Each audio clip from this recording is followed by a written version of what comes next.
တတ်နိုင်တယ်ဗျမိမိခန္ဓာမှာထင်ရှားတဲ့သဘာဝတရားရဲ့ပုံမှာအမှန်အတိုင်းသိအောင်တတိနဲ့ကြိုးစားကြရတယ်။ဘာပဲဖြစ်ဖြစ်သိနေအောင်ကြိုးစားရတယ်။အဲ့လိုကြိုးစားတဲ့နေရာမှာဦးဇင်းတို့အရေးကြီးတာကပစ္စုပန်တည့်ဖို့အရေးကြီးတယ်။ဒါလေးကိုနည်းနည်းလေးပြောခြင်းတယ်ဟုတ်လား။အခုလောလောဆယ်ဖြစ်နေတဲ့သဘာဝတရားရဲ့ပုံမှာအမှန်အတိုင်းသိနေတဲ့အနေအထားလေးဖြစ်အောင်ကြိုးစားရမယ်။မြတ်စွာဘုရားကဗတ္တိကရထသုတ်တံမှာပေတတို့လည်းပဲနာယူကူးကြပြီးသားအတိတံနာနောကမေယနပတိကင်ခေအနာဂတံယရတိတံဗဟိနတအပတ္တင်္စအနာဂတံတဲ့ဖြစ်ခဲ့ပြီးသားအတိတ်ကာလကအနေအထားတွေနဲ့ပတ်သက်ပြီးတော့အစင်မလိုက်ပါနဲ့တဲ့ဖြစ်ခဲ့ပြီးသားအရာတွေနဲ့ပတ်သက်ပြီးတော့အဲ့ဒါတွေကိုပြန်ပြီးတော့အစင်လိုက်မနေပါနဲ့တဲ့မဖြစ်သေးတဲ့အနာဂတ်ကာလအနေအထားတွေနဲ့ပတ်သက်ပြီးတော့လည်းပဲမျှော်မှန်းမနေပါနဲ့တဲ့နော်အတိတံနာနောကမေယအတိတ်ကိုအစင်မလိုက်ရဘူးနပတိကင်ခေအနာဂတံအနာဂတ်ကိုမမျှော်မှန်းရဘူးမတောင့်တရဘူးပေါ့ဟုတ်လားဘာဖြစ်လို့လဲဆိုတော့ယရတိတံဗဟိနန္တံအတိတ်ကာလကအနေအထားတွေကအလုံးပြီးခဲ့ပြီမရှိတော့ဘူးတဲ့ဟုတ်လားအနာဂတ်ကာလမှာဖြစ်မဲ့အနေအထားတွေကလည်းပဲမရောက်သေးဘူးတဲ့အပတ္တင်္စအနာဂတံရောက်မလာသေးဘူးတဲ့တော့ဒါလေးကိုအရင်ရှင်းအောင်နော်စင်တာမယဉာဏ်လေးနဲ့တွေးကြည့်တဲ့ထားတွေးထားကြည့်တဲ့နဲ့ပေါ့နော်အတိတ်ကာလကအနေအထားတွေကမရှိတော့ဘူးအနာဂတ်ကာလအနေအထားတွေဆိုတာလည်းရောက်မလာသေးဘူးအခုလောလောဆယ်ဖြစ်နေတဲ့သဘာဝတရားလေးကိုပဲမိအောင်သိအောင်ကြိုးစားကြရမှာအဲ့တော့ဒီနေရာမှာအတိတ်ကာလဖြစ်ခဲ့ပြီးသားအနေအထားတွေဆိုတာကနော်မနေ့တုန်းကအရင်လာတုန်းကအရင်နှစ်တုန်းကအရင်ဘဝတုန်းကအဲ့လိုဝေးကွာတဲ့အတိတ်တွေကိုကြီးရည်ညွှန်းတာမဟုတ်ခုတင်လေးဖြစ်ခဲ့တဲ့အနေအထားကိုပဲဒါတကယ်တမ်းကတော့မရှိတော့အဲ့ဒါအတိတ်အဲ့ဒီထဲမှာအကျုံးဝင်သွားပြီပေါ့နော်အတိတ်ကာလကိုအလွန်နီးနီးကပ်ကပ်နားလည်ဖို့လိုတယ်နောက်မနေ့တုန်းကစားခဲ့တယ်တောက်ခဲ့တယ်နော်မြင်ခဲ့တယ်ကြားခဲ့တယ်တွေးခဲ့တယ်ကြံခဲ့တယ်စိတ်ထဲမှာအစဉ်ပြေတာတွေဖြစ်ခဲ့တာရှိတယ်အစဉ်မပြေတာလေးတွေဖြစ်ခဲ့တာလည်းရှိတယ်ဖြစ်တော့ဖြစ်ခဲ့တယ်အသေးချာဖြစ်ခဲ့ပါတယ်ဟုတ်လားဒါပေမဲ့အဲ့ဒါတွေဟာအခုမှမရှိတော့လုံးဝကြောက်ွယ်သွားကြပါပြီဟုတ်လားအဲ့ဒါလိုပဲမနေ့ကင်းတုန်းကဖြစ်ခဲ့တဲ့အနေအထားတွေဟာလုံးဝကြောက်ွယ်သွားခဲ့ပြီဖြစ်တယ်လို့ခုတင်လေးဦးလင်းစပြီးတော့ပေတတို့ဩဃာတကြောကျိုးနဲ့ကြောခဲ့ကြတာရှိတယ်နော်အဲ့ဒါရောအခုမရှိတော့ဘူးဟုတ်လားပို့ပြီးတော့လက်တွေ့ကြကြပြောရမယ်ဆိုရင်အခုမရှိတော့ဘူးလို့ပြောလိုက်တဲ့အတန်ကြားလိုက်တဲ့စိတ်အဲ့ဒါကိုပဲမရှိတော့အတိတ်ကာလနဲ့ပတ်သက်ပြီးတော့အဲ့လောက်နီးနီးကပ်ကပ်ဒလဇက်ဖြစ်ပေါ်လာပြီးတော့ဒလဇက်မရှိတော့တဲ့အနေအထားနော်အတိတ်ကိုအစင်မလိုက်ရဘူးဆိုတာနဲ့ပတ်သက်ပြီးတော့တရားအားထုတ်နေတဲ့အချိန်မှာအဲ့လောက်နီးကပ်တဲ့အတိတ်ကိုတောင်အတိတ်မှာထားခဲ့နိုင်ရမယ်ဟုတ်ရဲ့လားအဲ့ဒါလိုပဲအနာဂတ်ကရောက်မလာသေးဘူးတဲ့အဲ့တော့ရောက်မလာသေးဘူးဆိုတဲ့အနာဂတ်ကိုလည်းပဲအလွန်နီးနီးကပ်ကပ်တွေးရရမယ်နော်ရှင်းနှစ်ရှင်းဘဝဆိုတာတွေတာထားလိုက်အောင်တစ်စက္ကန့်လေးတောင်ကြိုပြီးတော့နေခွင့်မရှိပါဘူးဟုတ်တယ်မဟုတ်လားဒါမဖြစ်သေးတဲ့အနေအထားတွေနဲ့ပတ်သက်ပြီးတော့စိတ်ထဲမှာအမပူလောင်ရှုပ်ထွေးမှုမရှိသင့်ဘူးပေါ့နော်ဖြစ်ခဲ့ပြီးသားအရာတွေနဲ့ပတ်သက်ပြီးတော့လည်းပဲစိတ်ထဲမှာဘာမှပူလောင်ရှုပ်ထွေးမှုမဖြစ်သင့်ဘူးဘာမှမရှိတော့တာကြီးနဲ့ပတ်သက်ပြီးတော့ပူလောင်ရှုပ်ထွေးနေရတာတကယ်တမ်းကစဉ်းစားကြည့်ရင်အလွန်အသိဉာဏ်နဲ့ရလဲရောက်ပါတယ်ဟုတ်တယ်မဟုတ်လားခုများသောဖြင့်တရားဓမ္မတို့ဦးဇင်းတို့တွေကဘာမှမရှိတော့တာကြီးနဲ့ပတ်သက်ပြီးတော့ပဲပူလောင်နေကြတာပင်ပန်းနေကြတာများပါတယ်ဆိုကြပါစို့ဥပမာတစ်ခုအရင်ပြောပြမယ်ဒီစုံတယောက်ကကိုယ့်ကိုဆဲတယ်ဆိုတယ်ဆိုကြပါစို့နော်အကြီးအကျယ်စိတ်တူရမယ်ပေါ့နော်စိတ်တူတော့ဆင်းရဲတယ်ပင်ပန်းတယ်အဲ့တော့တကယ်တမ်းကကိုယ်စိတ်တူတဲ့ကိစ္စကြီးကသူဆဲပြီးတော့မှစိတ်တူတာပဲအဲ့တော့ဒီဆဲတဲ့အတန်ကလည်းမရှိတော့ဘူးဆဲတာကိုကြားကြတဲ့ကိုယ့်ရဲ့နော်ယုတ်တဏ္ဍတ်တွေကလည်းမရှိတော့အဲ့တော့စဉ်းစားကြည့်ရင်ဘာမှမရှိတော့တာကြီးနဲ့ပတ်သက်ပြီးတော့စိတ်တူနေတယ်လို့မဆိုနိုင်ဘူးလားဆိုနိုင်တယ်စဉ်းစားကြည့်လောဘဒေါသတွေအများစုကအဲ့ဒီဘာမှမရှိတော့တဲ့အတိတ်ကာလကအနေအထားတွေနဲ့ပတ်သက်ပြီးတော့ပဲ ဖြစ်နေကြတာရောက်မလာသေးတဲ့အနာဂတ်ကာလကအနေထားတွေနဲ့ပတ်သက်ပြီးတော့လဲမျှော်မှန်းပြီးတော့လောဘဒေါသဖြစ်နေကြတာရောမရှိဘူးလားရှိတယ်အဲ့တော့အလွန်တူတောင်းနဲ့ဒီအခုလောလောဆယ်ဖြစ်နေတဲ့ပြစ္ဆုတ်ပံအခါအတန်လေးနဲ့ပတ်သက်ပြီးတော့လောဘဒေါသဖြစ်ရတာအလွန်နည်းပါတယ်ဟုတ်လားဒါကြောင့်မြတ်စွာဘုရားကနော်အတိတ်ကိုအစင်မလိုက်နဲ့အနာဂတ်ကိုမျှော်လင့်မနေနဲ့အတိတ်ဆိုတာမရှိတော့ဘူးအနာဂတ်ဆိုတာရောက်မလာသေးဘူးလို့ခက်ရှင်းရှင်းခက်ပြက်ပြက်ပဲမြတ်စွာဘုရားတော့အဲ့လိုဟောတာဒါနဲ့ရင်ဘယ်လိုလုပ်ရမှာတုံးဆိုတော့ပိဿုပ္ပန္နေသယောဓမ္မတထတထဝိပတ္တိအတ္တံဟိရံအတ္တံကုပ္ပံတံဝိရောမနုပြုဟေအခုလောလောဆယ်ဖြစ်နေတဲ့သဘာဝတရားလေးကိုအထူးသိပြီးတော့နေလိုက်ပါတဲ့အခုလောလောဆယ်ဖြစ်နေတဲ့သဘာဝတရားလေးကိုအထူးသိပြီးတော့နေလိုက်ပါပိဿုပ္ပန္နေသယောဓမ္မတထတထဝိပတ္တိဝိပတ္တိဆိုတော့အထူးသိပြီးတော့နေပါတာမန်ချိန်မှာတာမန်နေထားမျိုးမှာတရားဓမ္မတို့ဦးဇင်းတွေကဒီတဘာဝတရားတွေရဲ့ပုံမှာအထူးသိပြီးတော့နေတာမဟုတ်ပါဘူးဟုတ်လားဟောကိုအတွေးတွေနဲ့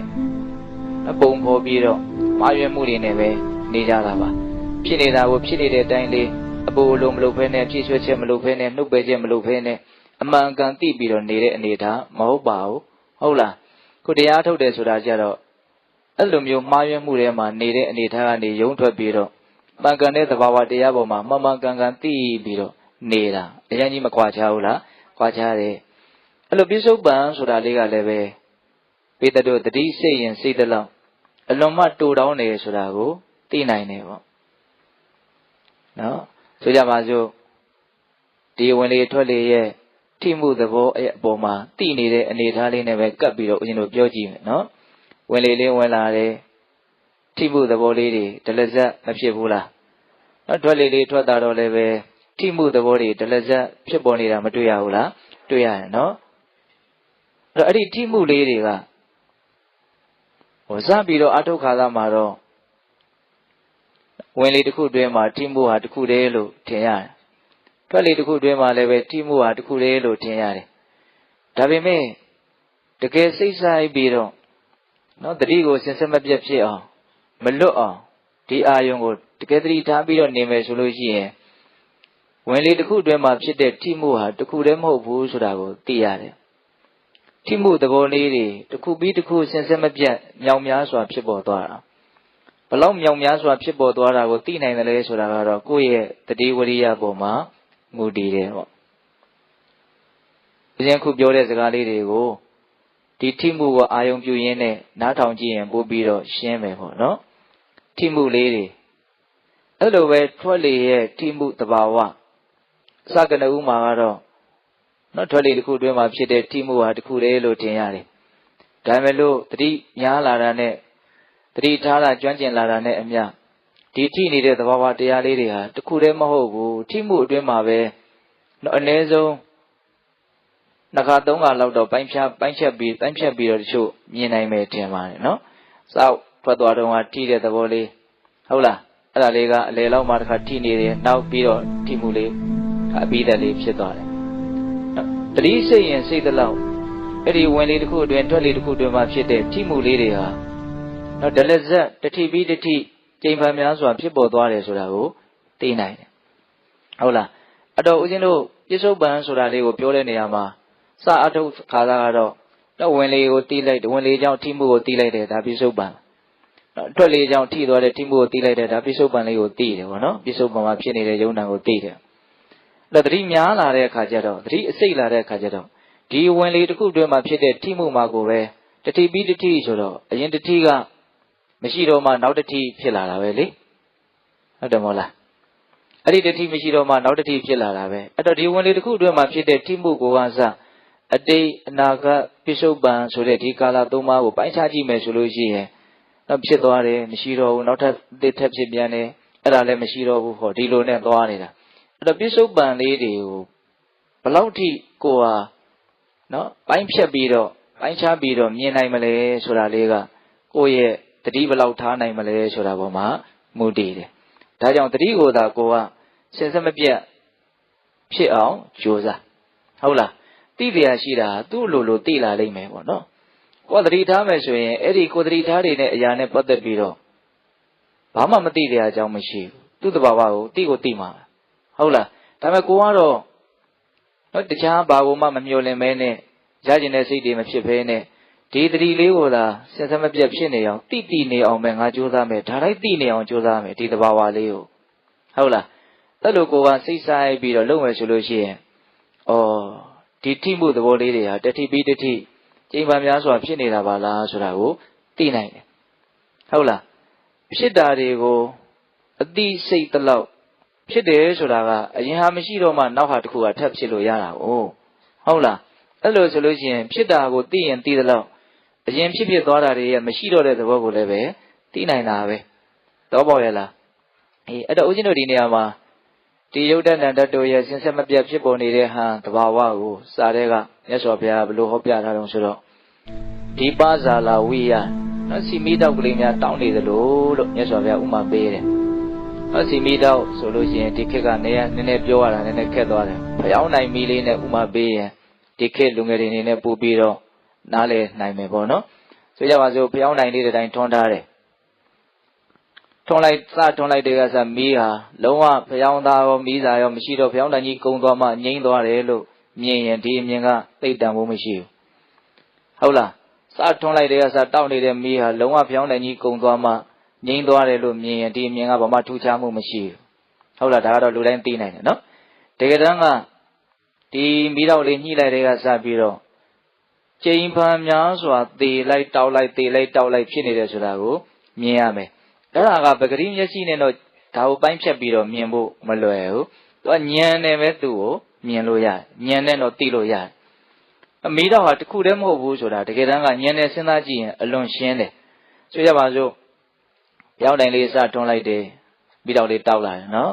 အဲ့ဒီမှာမီးစာလေးနဲ့အောက်ကဖျောင်းရည်လေးအရေးပြောပြီးတော့လာတော့စီလေးကအပေါ်တက်လာတော့အဲ့ဒါကိုလောင်းပလိုက်တယ်လောင်းပလိုက်တော့စီကထွက်လာရင်းနဲ့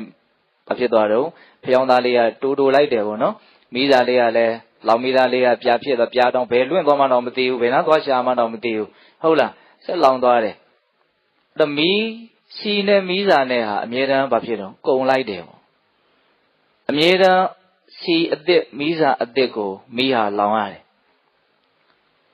တခြားစဉ်းစားနော်အဲ့ဒါပြင်ပလောကမှာဖြစ်နေတဲ့တကယ်အမှန်တရားမှာဟုတ်လားဒီခန္ဓာကိုယ်ကြီးမှာဖြစ်နေတဲ့သဘာဝအဲ့ဒါနဲ့အရန်တူတယ်အဲ့ဒါကိုကောင်းကောင်းနားလည်ရင်ဒီဟာကိုနားလည်ဖို့အတွက်အများကြီးအထောက်အကူဖြစ်မယ်ဒါကြောင့်ဒါလေးကိုဒီဥမာလေးကိုသေချာနားလည်စေခြင်းတယ်ဟုတ်လားဒီမီးလေးကအမြဲတမ်းစီအစ်စ်မီးစာအစ်စ်ကိုလောင်တယ်ဒါကြောင့်မီးတော့ဟာအမြဲတမ်းအစ်စ်ပဲမီးတော့ဟာအမြဲတမ်းအစ်စ်ပဲဆိုရင်သူ့အရင်တောက်ခဲ့တဲ့မီးတော့ဟာမရှိတော့ဘူးဆိုကြိုးသွားတာဒါကြောင့်ဒီဖျောင်းနိုင်လေးတောက်နေခြင်းအမြဲတမ်းမီးတော့ကလေးကလှုပ်နေတယ်တစ်ချက်ကလေးမှမငြိမ်ဘူးလေးဘလောက်ငြိမ်တဲ့နေရာမှာပဲထားမငြိမ်ဘူးအတိုးအဆုပ်လေးအမြဲတမ်းရှိတယ်ဒါပဂရိမျက်စိနဲ့တောင်မြင်လို့ရတယ်နော်ဉာဏ်နဲ့ကြည့်မယ်ဆိုလို့ရှိရင်တော့မီးတော့ဟာအမြဲတမ်းသေပြီးတော့အမြဲတမ်းအစ်စ်ထက်တောက်တယ်အရင်မီးတော့ကနောက်မီးတော့တောက်ဖို့အတွက်အမြဲတမ်းကြိုးကျေစုပြုခဲ့တယ်ပြီးရင်သူမရှိတော့နောက်ထပ်အစ်စ်တောက်တယ်သူလည်းမရှိတော့နောက်ထပ်အစ်စ်ထက်တောက်တယ်အဲ့ဒီမီးတော့အဟောင်းအစ်စ်ရဲ့ပြောင်းလဲမှုကိုမျက်စိနဲ့တော့ကြည့်လို့မရမျက်စိနဲ့အမြင်နိုင်တဲ့အမှန်တရားတွေကပုံများတယ်လို့ထင်ပါတယ်ဟုတ်လား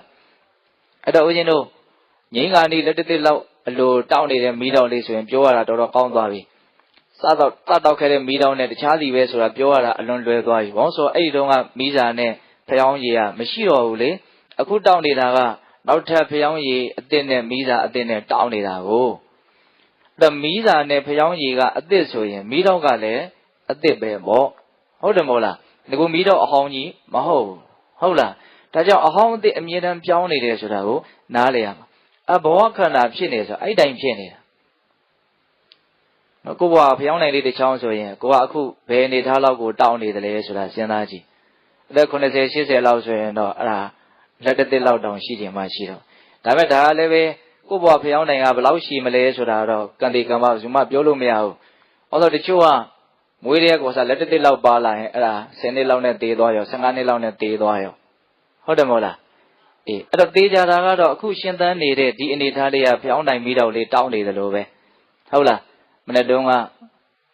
နော်ရှင်သန်မှုကလေးကုံဆုံးပြီးမှအခုဆက်ပြီးတော့ရှင်သန်နေတာဒါခက်ကြဲကြဲလေးပြောတာပေါ့နော် အဲ့လိုပဲစောစောကရှင်သန်ခဲ့တယ်အဲ့ဒါမရှိတော့ဘူးအဲ့ဒါကအကြောင်းအကျိုးဆက်ဆက်ခဲ့လို့အခုဆက်ပြီးတော့ရှင်သန်နေတယ်နော်အဲ့ဒီမှာအကြောင်းတရားတွေကဘာရှိမလို့စောစောကဖျောင်းနိုင်လေးမီးတောက်တယ်ဆိုတာကတော့ဦးဇင်းတို့မီးစာနဲ့ဖျောင်းရည်နဲ့အကြောင်းတရားပြီးတော့ပြင်ဘက်မှာလေလဲရှိဖို့လိုတယ်နော်အကြောင်းတရားအောက်ဆီဂျင်ကုန်သွားတယ်ဖျောင်းနိုင်လဲမီးစာရောစီရောရှိပါလဲနဲ့ငြိမ်းရမှာဟုတ်တယ်မဟုတ်လား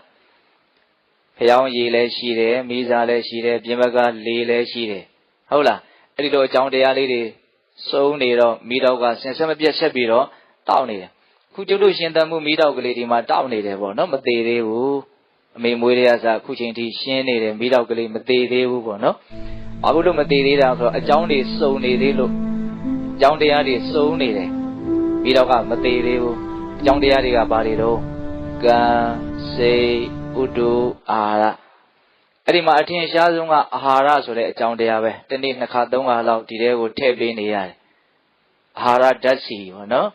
စားတာတော့အကြီးတွေဖတ်တွေစားတာပေါ့ဒါပေမဲ့အဲ့ဒါကိုဒီကလိုအပ်တာကိုပဲခန္ဓာကိုယ်ကစုပ်ယူပြီးတော့ရှင်သန်ဖို့အတွက်သူအမျိုးမျိုးအလုံးလုံးမယ်ပေါ့ဟုတ်လားအာဟာရကြောင့်ရှင်သန်နေတယ်ဆိုတာအရင်ထင်ရှားတယ်နော်လွန်ခဲ့တဲ့9ရက်လောက်ကစပြီးတော့အာဟာရမထည့်တော့ဘူးဆိုရင်ဒီချိန်မှာဒီလိုနေရာဒီနေရာမှာထိုင်းနေနိုင်ဖို့ဆိုတာဘယ်လိုမှမဖြစ်နိုင်တော့ဟုတ်လားဒါကအလွန်ထင်ရှားတဲ့အကြောင်းတရားနောက်ပြင်ဘက်မှာဥဒုပေါ့နော်ဒီခန္ဓာကိုယ်ကဥဒုနဲ့ကင်းပြီးတော့ဖြစ်တာမဟုတ်အဲ့ဒီဥဒုကိုအမိပြုရနေရတာကိုယ်ခန္ဓာကိုယ်နဲ့ရှင်သန်ဖို့အတွက်တင့်လျောက်ပတ်လျော်ကန်နဲ့မျှတတဲ့ဥဒုရှိလို့ရှင်းနေတာအယံပူသွားမယ်အယံအေးသွားမယ်ဆိုသေဖို့ပဲရှိတယ်ဟုတ်တယ်မဟုတ်လားပြီးတော့ဗာလဲစိတ်နော်ဒီခန္ဓာမှာမှီပြီးတော့ဖြစ်နေတဲ့စိတ်အလွန်သိနိုင်ခဲ့တဲ့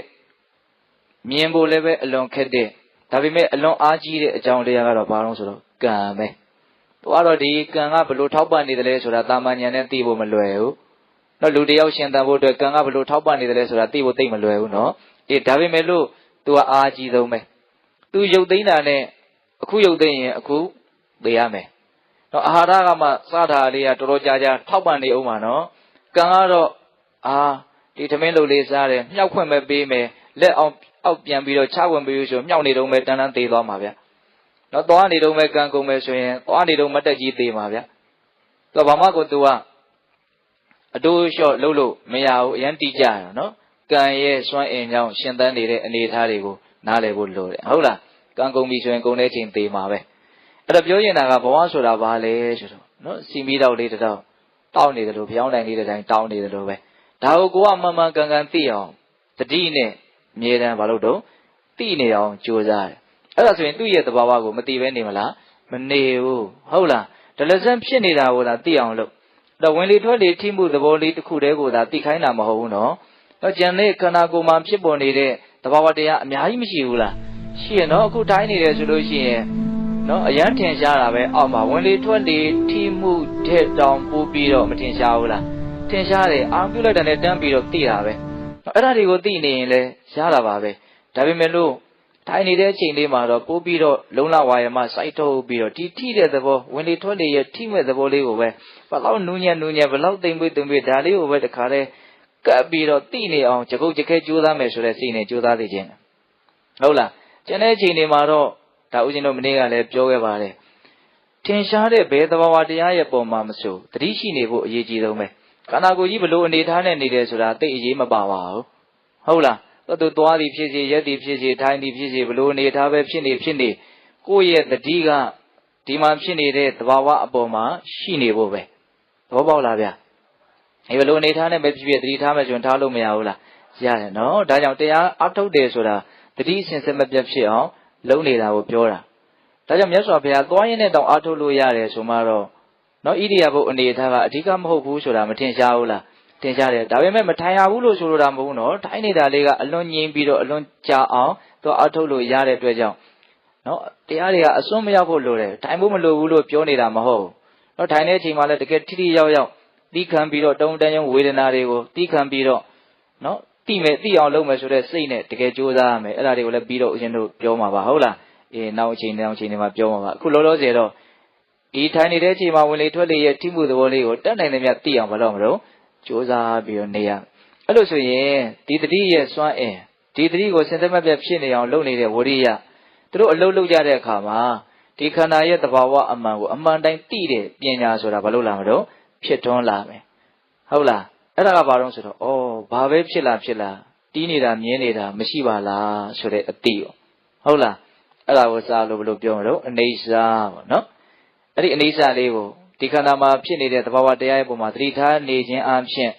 မသိနိုင်ဘူးလားသိနိုင်တယ်ဒါပေမဲ့အခုထိုင်လိုက်တာနဲ့အခုတန်းပြီးတော့အနေစာသိမယ်လို့တော့ဆိုလိုတာမဟုတ်ဘူးနော်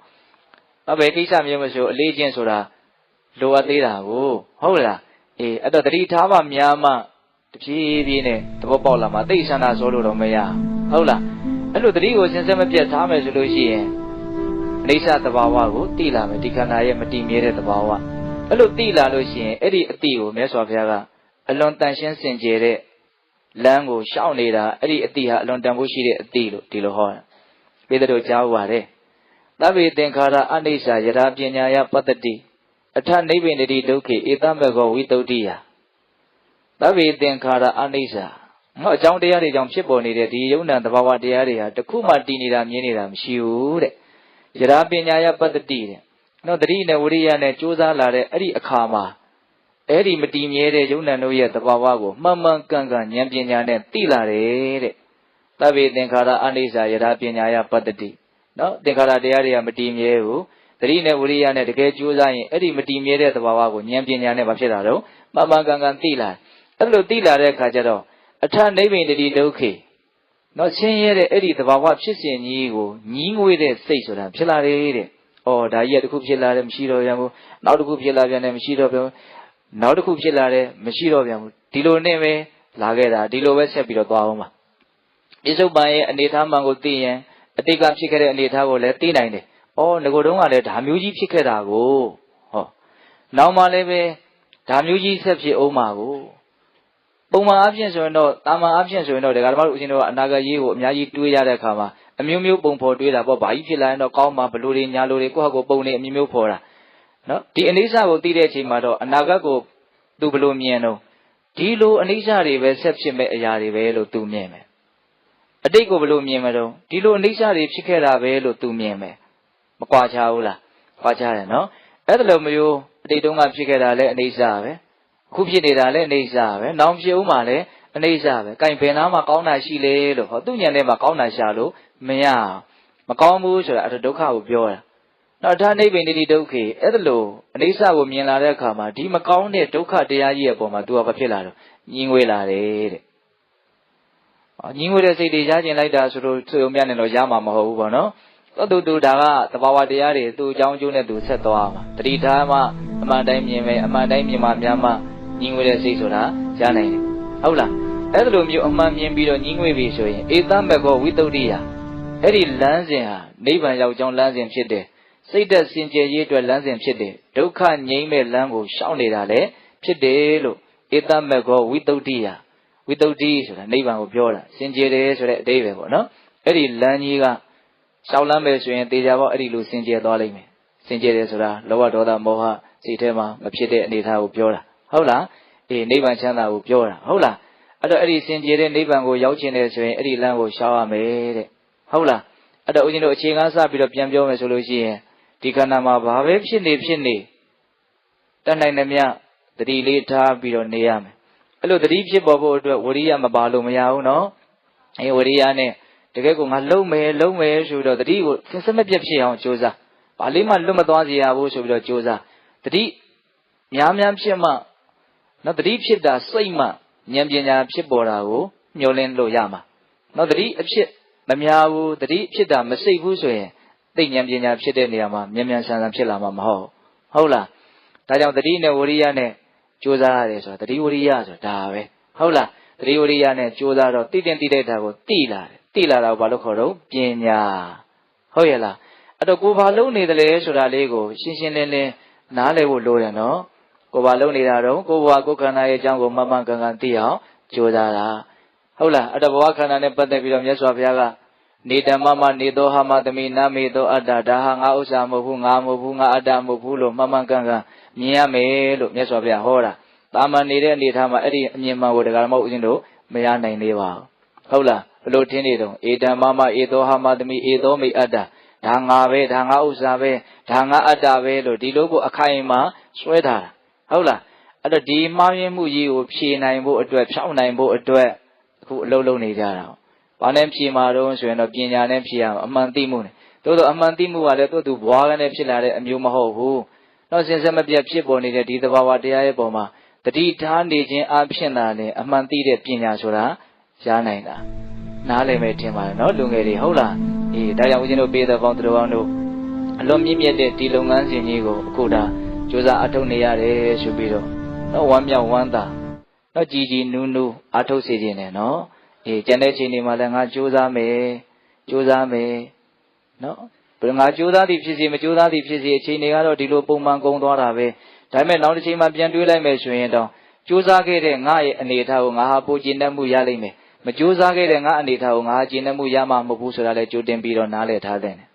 ဟုတ်လားအေးဒါကြောင့်တတ်နိုင်သမျှမလုပ်ကြမှာတော့ကြိုးစားကြရမယ်ဘာဖြစ်အောင်ကြိုးစားမှာတော့တတိထားဖြစ်ဖို့ကြိုးစားရမယ်ဟုတ်လားတတိထားတာတွေစိတ်လာမှကိုလိုချင်တဲ့ဉာဏ်ပညာဆိုတာဖြစ်ထွန်းလာမှာဟုတ်ရဲ့လားအေးဒါကြောင့်ဦးဇင်းတို့ပေးတဲ့ပေါင်းသူတော်အောင်တို့ခုဦးဇင်းတရားဟောတာနာရီဝက်ရှိသွားပြီနော်အေးအတော်ထက်တန်တဲ့လုံလဝရိယနဲ့တတိကိုစဉ်ဆက်မပြတ်ဖြစ်အောင်ကြိုးစားအထောက်ကြရအောင်ဗျာနော်အဲ့တော့ဦးဇင်းတို့တရားမထိုင်ပြီးရုပ်ဆိုရန်ဆိုတာလေးကိုရုပ်ဆိုပြီးတော့မှတရားထိုင်ကြမယ်နော်ဂိုင်းအလုံးဆိုမယ်တိယမင်္ဂမချမ်းရအောင်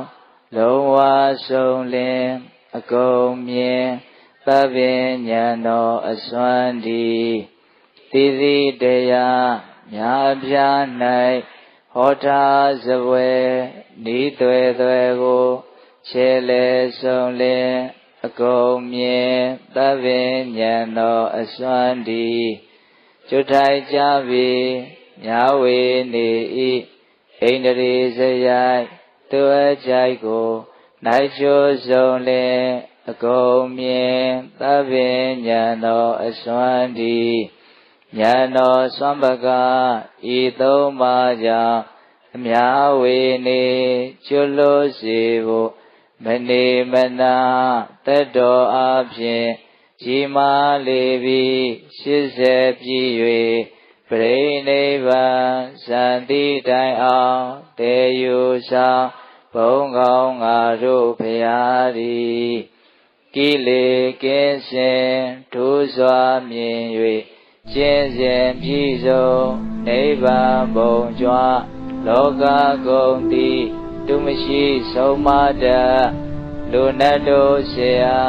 သစ္စာဟောဖို့ဘုံတော်ကြီးမှာဤကိုပါသည်ဖရာမြတ်စွာဂုဏ်တော်သည်ဟာနှင့်တူစွာညာတတ္တဝါတို့ချမ်းသာဒုက္ခလိုတိုင်းရ၍ဒုက္ခယံပေကင်းစင်ဝေငြိမ်းကြပါစေငါနှင့်တူစွာညာတတ္တဝါတို့ချမ်းသာဒုက္ခလိုတိုင်းရ၍ဒုက္ခယံပေကင်းစင်ဝေငြိမ်းကြပါစေငါနှင့်တူစွာညာတတ္တဝါတို့ချမ်းသာဒုက္ခလိုတိုင်းရ၍ဒုက္ခယံပေကင်းစင်ဝေငြိမ်းကြပါစေအယိုးတိုင်းသဘောအကျော်ရစ်ပါအသာကမျိုးအရေတူအရေပါဥထားသောခန္ဓာကိုယ်ပါတကားရေစေနိုင်အားတစားငါဖြင့်ဘုံထားရဖို့အကြောင်းစုံကိုဉာဏ်မျက်စိကင်းမမြင်ခြင်းကြောင့်သာမြင်ရပါမူကားအနာကပင်မခံခြင်းစရာကိုယ်ကောင်းပါတကားဤခန္ဓာကိုမြတ်ဘုံမို့ကြီးညိုလူဓမ္မာဤဖေဟာတရားမရင်တထိုင်တွင်အနှင်းပူဇော်ပါဤဖေဟာဆရာသမားအရိယာများကိုပြမမိသမျှတောင်းပန်သာဝန်ချကြောပါဤဖေဟာဣမာယဓမ္မာနုဓမ္မပฏิပတ္တိယဗုဒ္ဓံပူဇေမိဣမာယ ဓမ္မာနုဓမ္မပฏิပတ်တိယဓမ္မပူဇေမိဣမာယဓမ္မာနုဓမ္မပฏิပတ်တိယသံဃံပူဇေမိဤအချင်းမြတ်ပฏิပတ်ဖြင့်